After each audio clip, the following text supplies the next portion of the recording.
très concrètement, du point de vue du cerveau, comment on peut expliquer l'attention à quelqu'un qui ne connaît pas ce domaine, à un néophyte?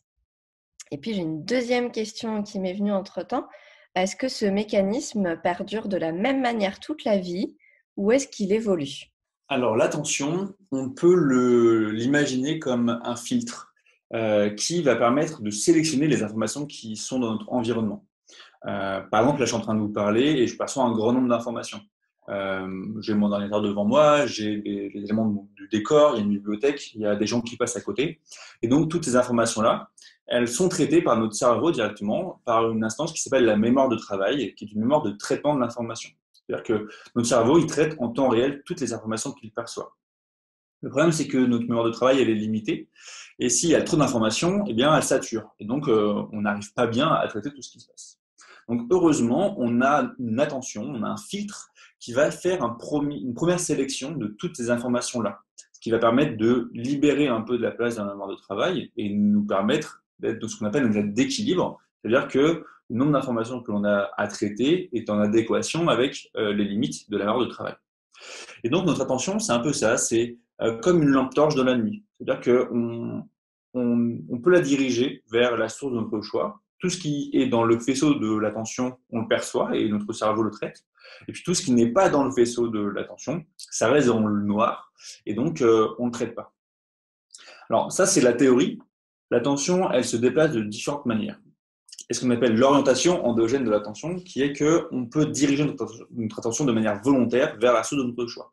Là, moi, je décide de me concentrer sur ce que je suis en train de dire, et donc j'arrive à faire abstraction plus facilement de tout ce qui se passe autour de moi. Le problème, c'est que notre attention, elle est aussi attirée de manière exogène. S'il y a un élément perturbateur dans mon environnement, ça va attirer mon attention et la déplacer de la tâche en cours vers une nouvelle tâche ou un nouvel objectif. Et le problème, c'est que notre attention, elle est quand même très fragile et elle a tendance à se faire attirer de manière très intempestive et de manière très facile. Alors, il y a certaines informations qui le sont plus que d'autres. Par exemple, on sait que notre prénom, c'est une information qui est très importante pour nous et donc on arrive à la capter même dans une salle où il y a beaucoup de bruit. On sait qu'il y a certaines informations à caractère, des informations qui ont une valence émotionnelle qui sont très fortes, soit positives, soit négatives, vont aussi attirer notre attention de manière préférentielle. Et puis, depuis maintenant 20-30 ans, bah, tous les éléments du numérique sont aussi devenus des informations que notre cerveau a envie de capter. Et donc, si on entend une notification, directement, ça va attirer notre attention. Pour répondre à la deuxième question, il ne me semble pas que dans la littérature, on ait réussi à déterminer que l'attention, en tout cas notre capacité à diriger notre attention, elle évolue au cours du temps. Alors, on sait qu'il y a un déclin cognitif à partir d'un certain âge, même sans pathologie. Et donc, au bout d'un moment, l'attention, elle décline. Mais il n'y a pas une variation telle que, à partir, on sait que on a un moment où on a une attention qui est au top et qu'à un moment, elle l'est moins.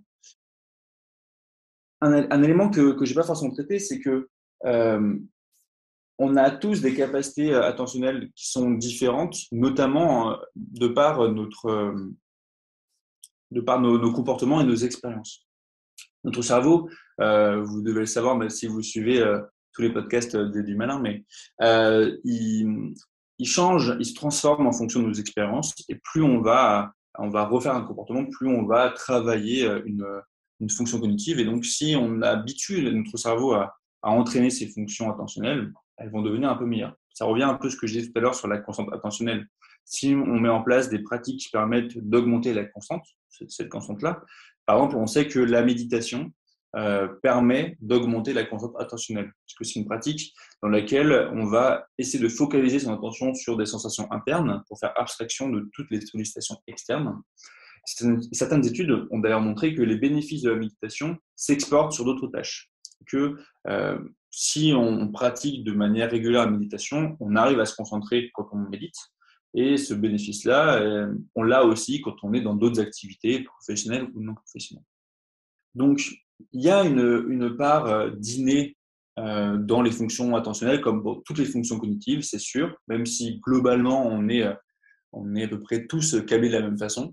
Mais il y a une grande part de l'acquis dans le développement des capacités attentionnelles. C'est évident. Mais encore une fois, c'est jamais une fatalité. C'est-à-dire qu'il y a toujours, on est toujours capable de pouvoir entraîner ces capacités cognitives, soit par de nouvelles expériences, ou soit en mettant en place des pratiques qui permettent de limiter les distractions, limiter les interruptions, et donc de réaugmenter cette constante-là. Un sujet qui est lié à l'attention et qu'on perçoit vraiment tous au quotidien, c'est le mode multitâche.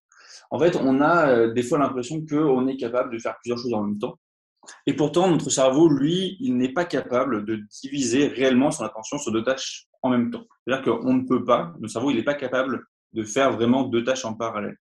En fait, il est uniquement capable d'osciller très rapidement, de déplacer son attention de manière très rapide entre deux tâches. Et donc, on va passer quelques secondes sur l'une, quelques secondes sur une autre.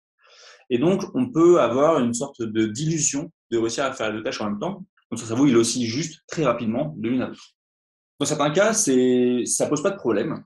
Par exemple, on est capable de conduire, de tenir une discussion si on maîtrise bien la conduite automobile, parce qu'on n'a pas besoin réellement de porter notre attention 100% du temps sur la conduite et sur la discussion.